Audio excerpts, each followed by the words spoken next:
Selamat bertemu kembali rekan-rekan mahasiswa Politeknik Kusturian.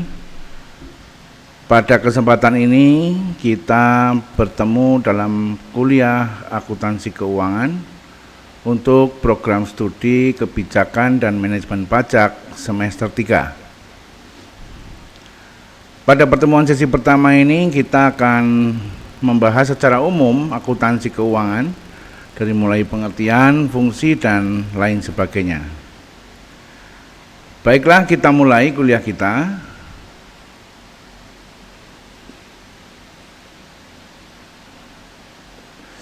Akuntansi keuangan menjadi bagian dari akuntansi yang kaitannya dengan penyiapan laporan untuk pihak luar seperti pemegang saham. Akuntansi keuangan hubungannya erat dengan masalah pencatatan transaksi perusahaan dan penyusunan laporan berkala dari hasil pencatatan. Prinsip utama yang digunakan adalah persamaan akuntansi, aset sama dengan liabilities ditambah dengan ekuitas. Ekuitas adalah modal. Liabilities adalah hutang, aset adalah harta. Saat ini akuntansi menjadi alasan penting banyak yang mempelajarinya, terutama bagi para pengusaha. Tentunya hal ini akan sangat menguntungkan bagi usaha mereka.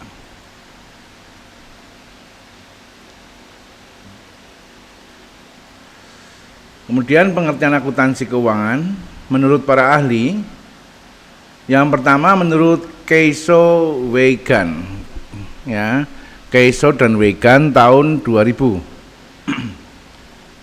Akuntansi keuangan adalah proses penyusunan laporan keuangan perusahaan secara menyeluruh yang akan digunakan oleh pengguna laporan keuangan dari pihak internal maupun eksternal perusahaan. Itu adalah pengertian menurut Keyso dan Weygand. Kemudian menurut Sugiarto tahun 2002, akuntansi keuangan merupakan salah satu bidang akuntansi yang berfokus pada penyiapan laporan keuangan yang dilakukan secara bertahap dalam setiap perusahaan.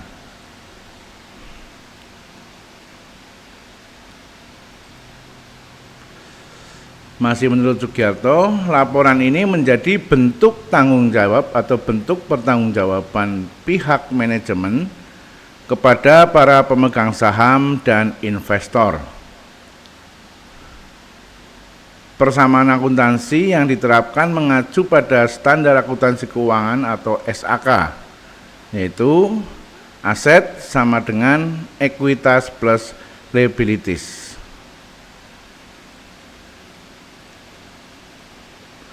Kemudian menurut Martini tahun 2012,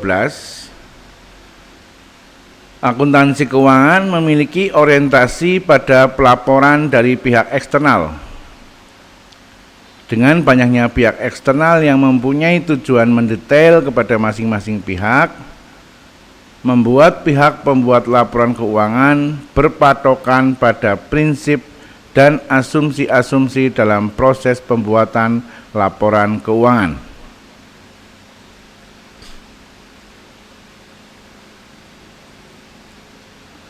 Berikutnya menurut Warren Fish tahun 2008, akuntansi keuangan merupakan proses pencatatan dan pelaporan data sekaligus kegiatan ekonomi perusahaan. Laporan tersebut akan menghasilkan laporan utama bagi pemilik, kreditor, lembaga pemerintah, dan masyarakat umum. Meskipun informasi laporan tersebut sangat berguna bagi manajer.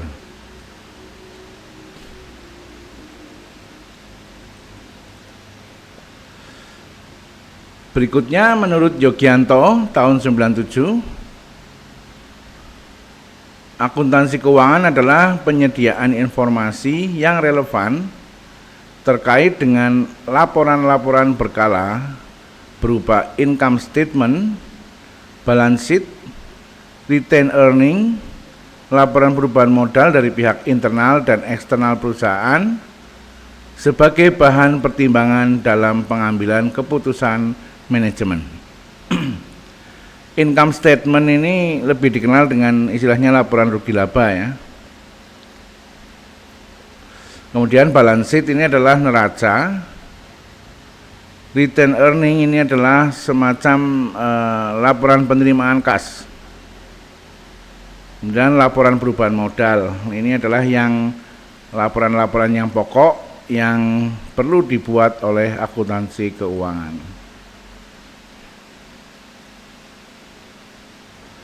Pembahasan berikutnya adalah fungsi utama akuntansi keuangan.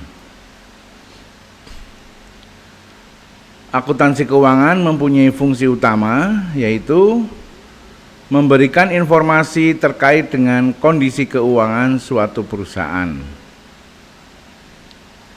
Kondisi keuangan perusahaan dapat dilihat melalui laporan keuangan yang dibuat sehingga akan memunculkan setiap perubahan dari setiap transaksi yang terjadi dalam perusahaan tersebut.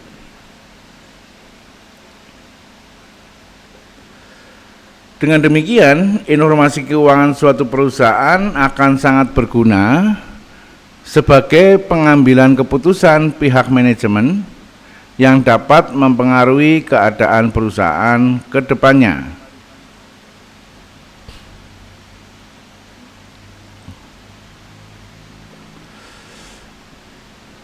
Kita akan kupas beberapa fungsi akuntansi secara umum yang perlu diketahui. Yang pertama, memberikan serangkaian informasi yang bermanfaat untuk perusahaan. Yang kedua, mengetahui dan menghitung jumlah laba dan rugi yang diperoleh perusahaan. Dan yang ketiga, membantu penetapan hak pada masing-masing pihak, baik pihak internal maupun eksternal, yang berkepentingan di dalam perusahaan.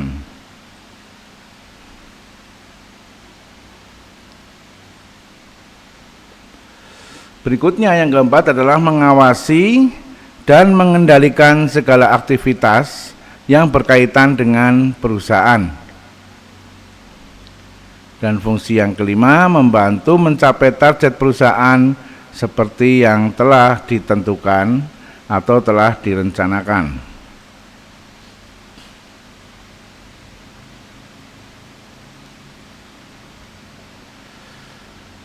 Berikutnya adalah jenis-jenis laporan keuangan.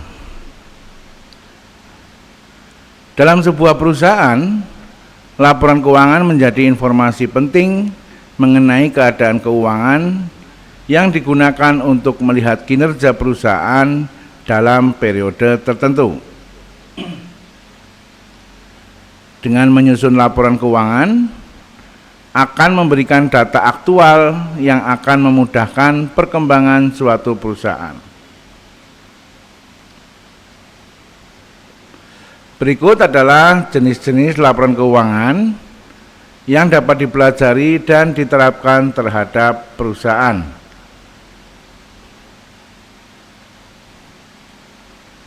Yang pertama adalah laporan rugi laba, atau biasa disebut dalam bahasa Inggrisnya adalah income statement.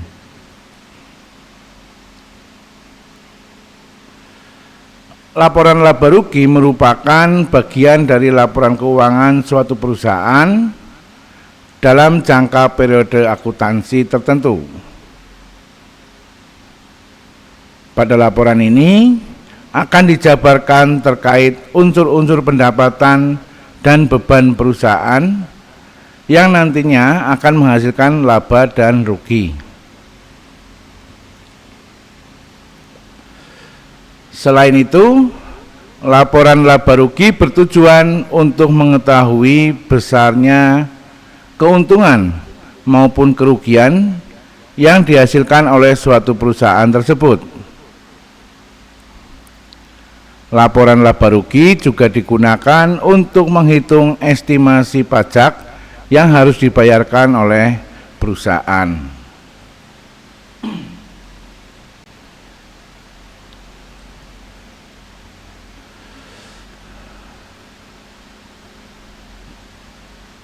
Selain dipakai untuk menghitung laba rugi, bisa juga dijadikan acuan evaluasi untuk pihak manajemen perusahaan dan menyediakan informasi tentang langkah tepat yang perlu diambil jika beban yang dikeluarkan perusahaan lebih besar.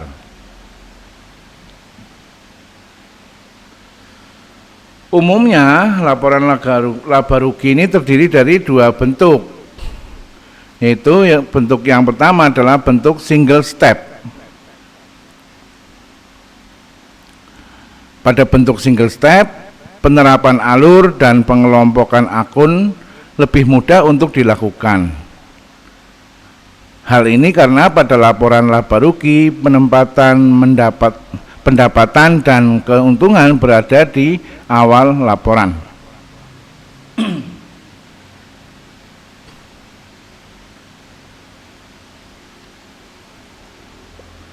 Lalu dilanjutkan dengan pengeluaran biaya dan beban yang ditanggung oleh perusahaan. Selanjutnya, yang menentukan keuntungan maupun kerugian perusahaan terletak pada selisih total pendapatan dan total beban.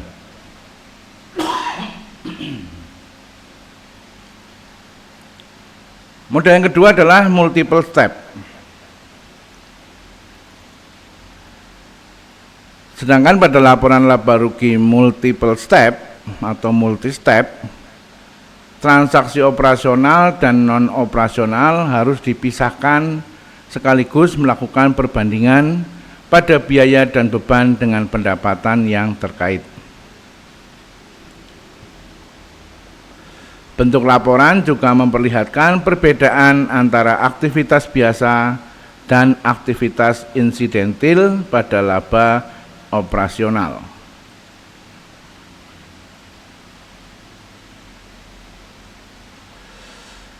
Jenis laporan keuangan yang kedua adalah neraca. Dalam bahasa Inggris disebut dengan balance sheet.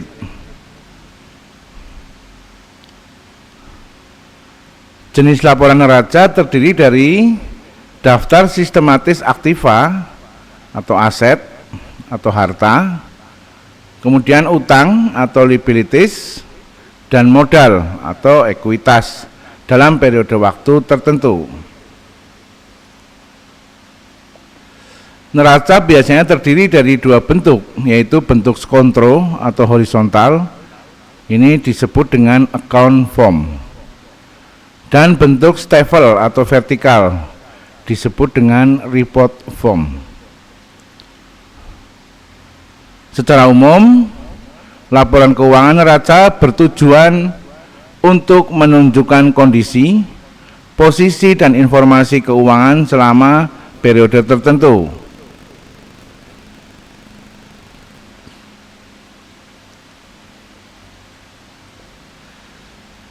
Laporan keuangan ini akan menggambarkan posisi keuangan perusahaan dalam jangka waktu tertentu. Pada akhir laporan ini akan menunjukkan posisi aktiva, utang, dan modal yang menciptakan keseimbangan atau balance. Dengan mengetahui apa saja jenis-jenis laporan keuangan, akan semakin memudahkan perusahaan untuk menyusun langkah-langkah yang tepat pada laporan keuangan. Berikut ini adalah 3 unsur utama dalam laporan neraca.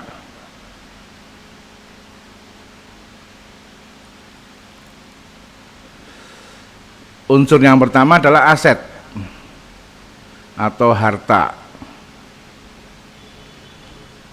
Aktiva merupakan harta yang dimiliki perusahaan dan biasanya digunakan dalam operasi perusahaan. Aktiva akan memberikan nilai manfaat perusahaan di masa depan. Contoh aktiva adalah gedung yang digunakan dalam operasional perusahaan.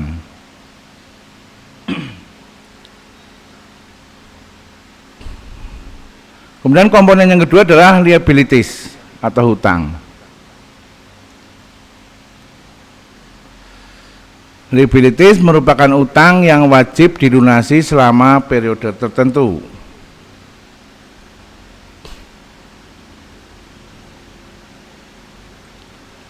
Utang ini terdiri dari utang lancar atau current liabilities dan utang jangka panjang atau long term liabilities.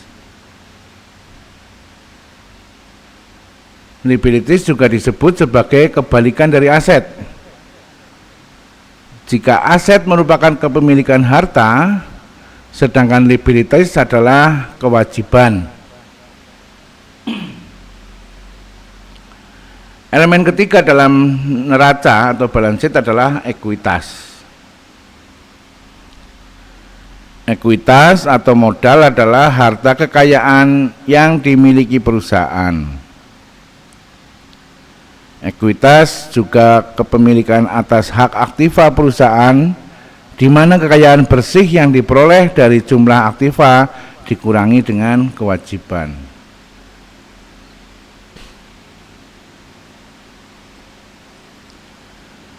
Ketiganya dapat dihubungkan melalui persamaan aset sama dengan liabilities ditambah dengan ekuitas. Nanti pada perkuliahan-perkuliahan berikutnya kita akan praktek membuat laporan-laporan keuangan. Jenis laporan keuangan yang ketiga adalah laporan perubahan modal.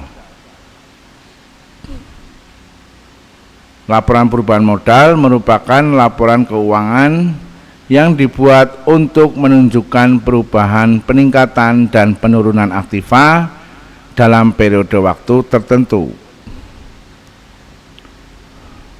Perubahan ini dapat terjadi karena modal yang digunakan terus mengalami perputaran, serta penambahan dari laba dan penggunaan modal untuk kepentingan perusahaan.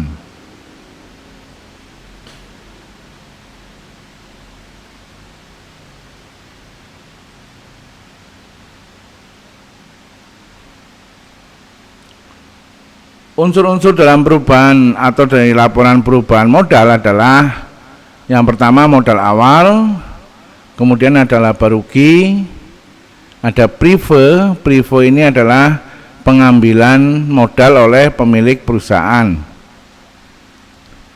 Dan yang keempat adalah penambahan modal atau yang D adalah penambahan modal. Laporan keuangan yang keempat adalah laporan arus kas. Laporan arus kas atau biasa disebut dengan cash flow yang berfungsi untuk mengetahui perputaran arus dana suatu perusahaan. Hal ini bertujuan untuk memberikan informasi sekaligus mengontrol dana atau kas pergi atau kas keluar dan kas masuk perusahaan selama periode tertentu.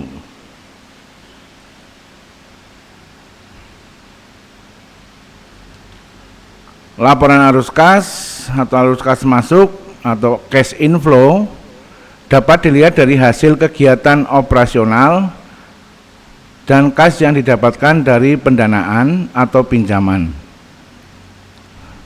Sementara arus kas keluar atau outflow dilihat dari jumlah beban biaya yang dikeluarkan untuk kegiatan operasional maupun investasi tertentu.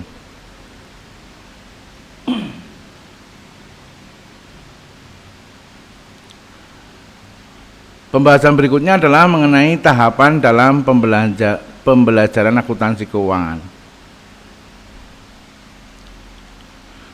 Tahap pertama adalah mengidentifikasi transaksi. Mengidentifikasi transaksi yang dapat dicatat dan tidak. Transaksi yang dapat dicatat memiliki bukti seperti kwitansi, nota, faktur, bukti kas keluar, dan sebagainya. Tahapan kedua adalah menganalisis transaksi. Analisis transaksi bertujuan untuk menentukan pengaruhnya terhadap posisi keuangan. Biasanya menggunakan persamaan aktiva sama dengan kewajiban plus ekuitas.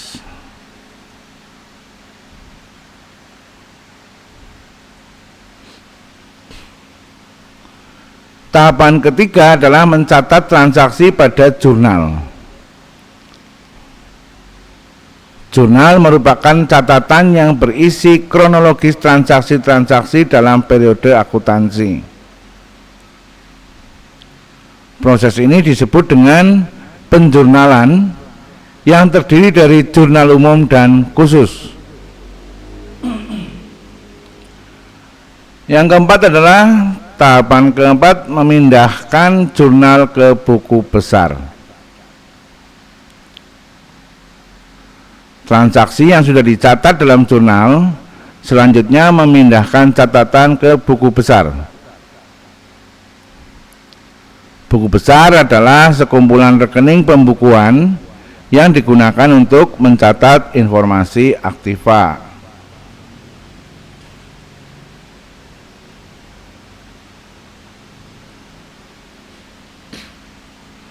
Tahapan kelima adalah menyusun neraca saldo. Neraca saldo dilakukan untuk memastikan jumlah transaksi debit dan transaksi kredit harus sama. Jika jumlah di antara keduanya tidak sama, maka dapat dikatakan bahwa neraca saldo tidak seimbang. Dengan kata lain, ada pencatatan atau penjurnalan yang keliru.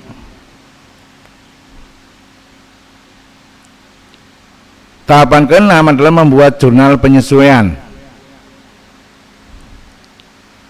Pembuatan jurnal penyesuaian berfungsi untuk mencapai keseimbangan pada laporan keuangan. Jika ada beberapa transaksi yang belum dimasukkan atau terjadi kesalahan saat menghitung, akan terjadi ketidakseimbangan.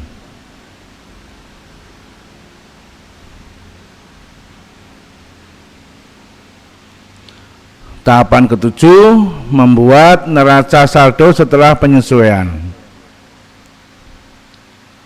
Neraca saldo yang telah disesuaikan di buku besar ke dalam neraca saldo yang baru.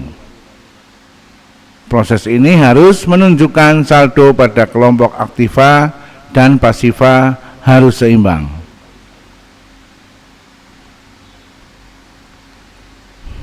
Tahap ke-8 adalah menyusun laporan keuangan. Setelah saldo mencapai keseimbangan, maka langkah selanjutnya adalah menyusun laporan keuangan. Laporan keuangan dapat disusun seperti berikut ini. Seperti tadi sudah kita sampaikan, yang pertama adalah laporan laba rugi. Kemudian yang kedua laporan perubahan modal. Ketiga laporan neraca, dan keempat adalah laporan arus kas.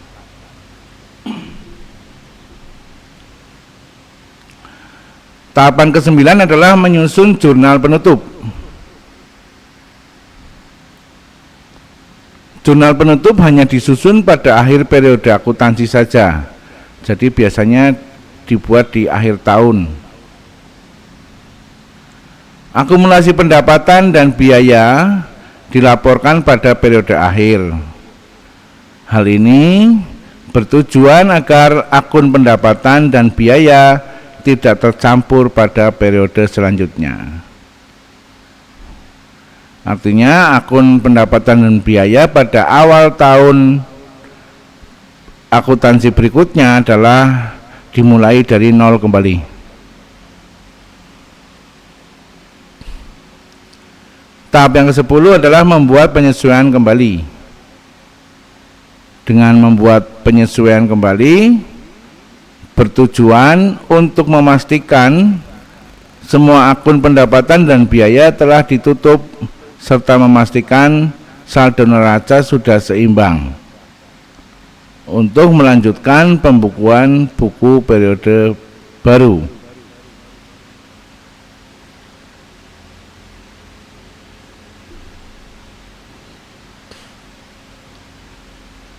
Setelah kita mengetahui tentang metode, fungsi dan sebagainya, kita akan mencoba tarik ke belakang dulu, yaitu mengenai sejarah singkat akuntansi. Akuntansi lahir melalui tokoh yang bernama Luca Paciolo, yang kemudian dijuluki sebagai Bapak Akuntansi pada tahun 1494. Kemudian akuntansi lebih diperjelas melalui buku yang membahas tentang pencatatan dan pembukuan yang dikenal dengan nama double entry system, yaitu debit kredit pada buku berjudul Summa de Arithmetica, Geometrica, Proportioni et Proportionalita. Perkembangan akuntansi lebih pesat di negara-negara Eropa hingga dikenal dengan tata buku konvensional yang terinspirasi dari buku karya Luca Paciolo ini.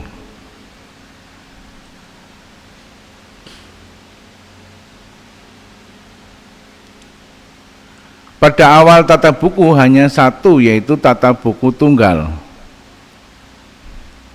Namun karena timbul kebutuhan kompleks, muncul tata buku berpasangan. Itu adalah sejarah awal dari akuntansi. Kemudian persamaan dasar akuntansi itu seperti apa? Persamaan dasar akuntansi merupakan keterkaitan hubungan antara harta, modal, dan hutang suatu perusahaan. Persamaan dasar akuntansi ini bertujuan sebagai dasar pencatatan sistem akuntansi. Hal yang dimaksud adalah setiap terjadinya proses transaksi maka harus dicatat sebagai atau dicatat sesuai dengan dua aspek, yaitu masuk ke golongan aktiva dan pasiva.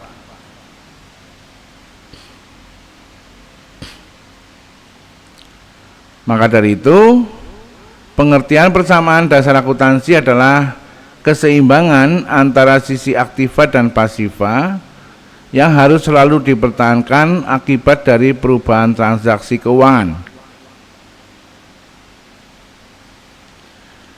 Adapun bentuk persamaan dasar akuntansi secara umum yaitu yang pertama, harta sama dengan hutang plus modal, atau dalam bahasa asing disebut aset sama dengan liabilities plus kapital atau ekuitas.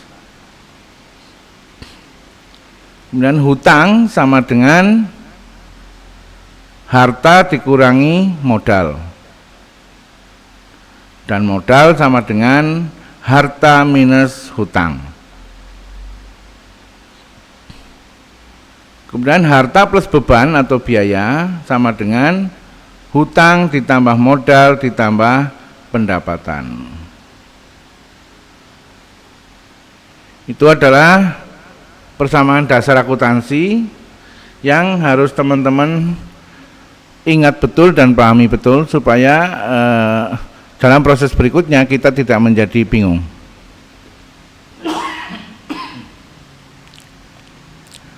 Kemudian kita akan membahas ke depannya bahwa ada namanya akuntansi keuangan lanjutan atau akuntansi keuangan menengah. Ya, jadi mata kuliah ini adalah mata kuliah pertamanya akuntansi keuangan sebagai pengantar. Nanti di semester-semester berikutnya ada namanya akuntansi keuangan lanjutan atau akuntansi keuangan menengah. Akuntansi keuangan menengah merupakan lanjutan dari pengantar akuntansi dasar. Pada akuntansi menengah akan mempelajari tentang materi kas atau setara kas, rekonsiliasi bank, investasi jangka pendek, piutang, persediaan, aktiva tetap berwujud dan tidak berwujud, investasi jangka panjang, hutang jangka panjang, hutang jangka pendek, dan akuntansi ekuitas serta laba ditahan. Itu semua adalah unsur-unsur atau elemen-elemen yang ada di dalam neraca.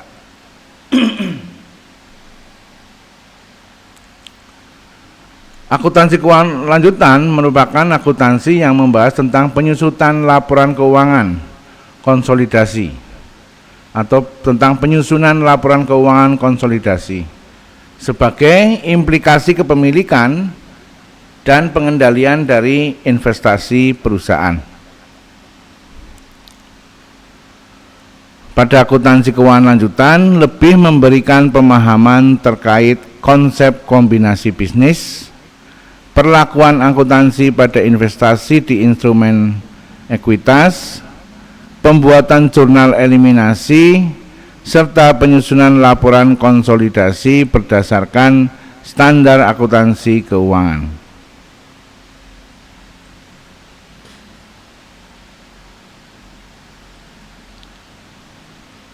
Kemudian juga ada kajian tentang akuntansi keuangan dan lembaga. Akuntansi keuangan dan lembaga merupakan sebuah kompetensi keahlian atau jurusan yang saling berhubungan dengan angka dan menghitung. Kompetensi keahlian akuntansi akan mempelajari akuntansi manual dan akuntansi komputer di spreadsheet atau melalui aplikasi-aplikasi akuntansi. Akuntansi dan lembaga akan mewujudkan seorang akuntan yang akan melakukan proses pencatatan keuangan dan laporan keuangan di sebuah perusahaan.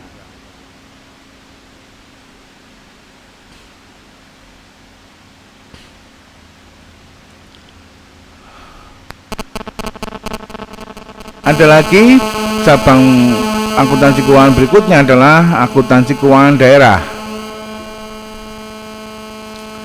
Akuntansi keuangan daerah adalah proses akuntansi yang terjadi di suatu instansi pemerintah daerah seperti kabupaten, kota, ataupun provinsi yang meliputi proses pengidentifikasian, pengukuran, pencatatan, serta pelaporan yang bertujuan untuk mengambil kebijakan ekonomi oleh pihak internal maupun eksternal.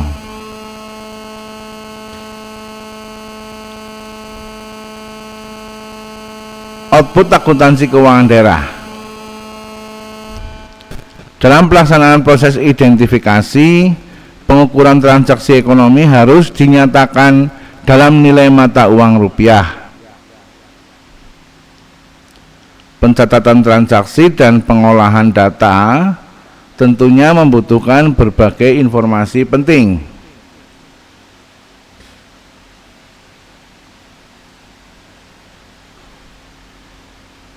Informasi ini nantinya akan dijadikan acuan penyusunan laporan keuangan pemerintah daerah. Output yang digunakan dalam laporan keuangan pemerintah daerah diantaranya laporan realisasi anggaran, laporan neraca, laporan arus kas, serta catatan dan laporan keuangan.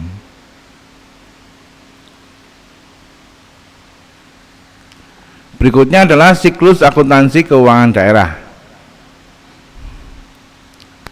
Siklus akuntansi keuangan daerah hampir sama dengan siklus akuntansi pada umumnya. Yang membedakan hanyalah pada alurnya saja.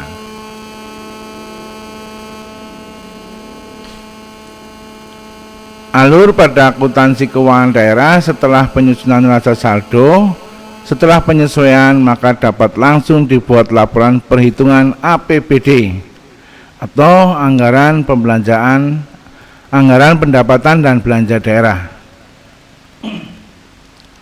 Setelah itu akan dilakukan penutupan jurnal dan langsung dibuat laporan arus kas, laporan perubahan modal rugi laba Pemda, dan neraca.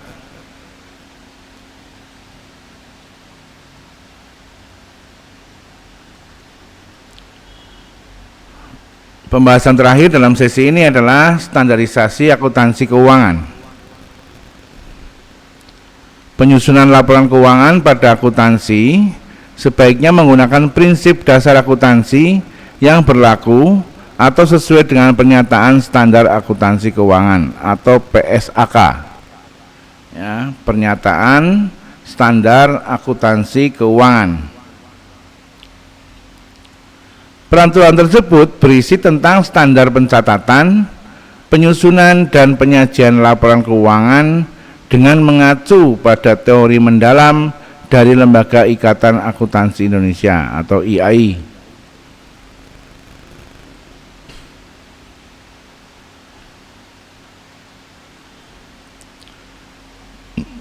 PSAK atau Pernyataan Standar Akuntansi Keuangan diterapkan di Indonesia sejak tahun 94. Dalam perkembangannya, penyusunan standarisasi akuntansi Indonesia bekerjasama dengan perkembangan penyusunan akuntansi standar akuntansi internasional oleh International Accounting Standard Board atau disingkat dengan IASB. Kemudian lembaga IASB mengeluarkan standar akuntansi keuangan internasional dalam proses konversi dengan International Finance Reporting Standard atau disebut dengan IFRS. Jadi IFRS ini adalah berisi tentang aturan-aturan standar penyusunan laporan keuangan secara internasional yang bisa diterima oleh seluruh negara di dunia. Saya kira itu yang bisa kita bahas pada pertemuan pertama kali ini. Nanti kita akan berdalam pada pertemuan-pertemuan berikutnya. Subscribe bagi yang belum subscribe channel saya. Kemudian jangan lupa like dan share. Share kepada banyak orang. Siapa tahu apa yang kita bahas pada kesempatan ini juga bisa bermanfaat kepada banyak orang. Kemudian berkomentar pada kolom komentar di channel ini, khususnya kepada mahasiswa Politeknik Gus Durian sebagai bukti kehadiran kuliah. Terima kasih atas perhatiannya. Kita akan bertemu kembali pada kuliah-kuliah kita berikutnya.